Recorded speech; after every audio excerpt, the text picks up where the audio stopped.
বন্ধু দোকানত যিহেতু মই আজি কি হ'ল দোকানত ৰাতিপুৱা মৰ্ণিং ৱাক টাইমতে ওলাই আহিলোঁ তো মৰ্ণিং ৱাক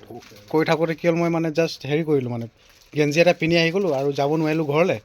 তো সেইকাৰণে বন্ধু দোকানত আহি চাৰ্ট এটা চাই লওঁ আৰু কালাৰটো খুবেই ভালেই লাগিছে চব এইটো মেচিং কৰিব ন আচ্ছা আচ্ছা এইটো মই পিন্ধি চাই লৈছোঁ হা বস্তুটো এইটো গৰম ছিজনতো ধুনীয়াই কাম কৰিব হা ন ষ্টেবল আছে হাফ চাৰ্ট হয় আচ্ছা ঠাণ্ডাটো পূৰা ক্লিয়াৰ হ'ব গৰমতো ক্লিয়াৰ হৈ যাব না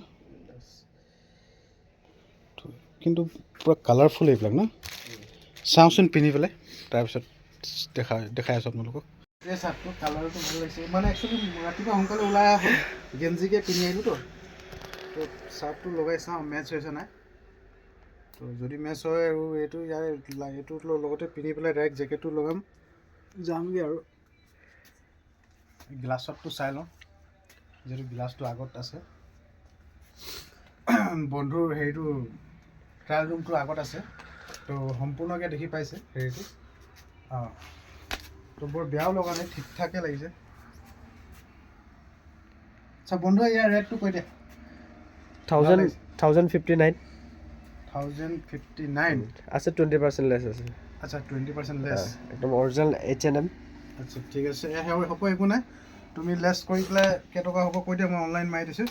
আৰু পিন্ধিয়ে লৈছোঁ ডাইৰেক্ট কেলৈ যিহেতু ৰাতিপুৱা আকৌ গা পা ধুই ওলাব লাগিব শ্বুট কৰিছে ন অ'কে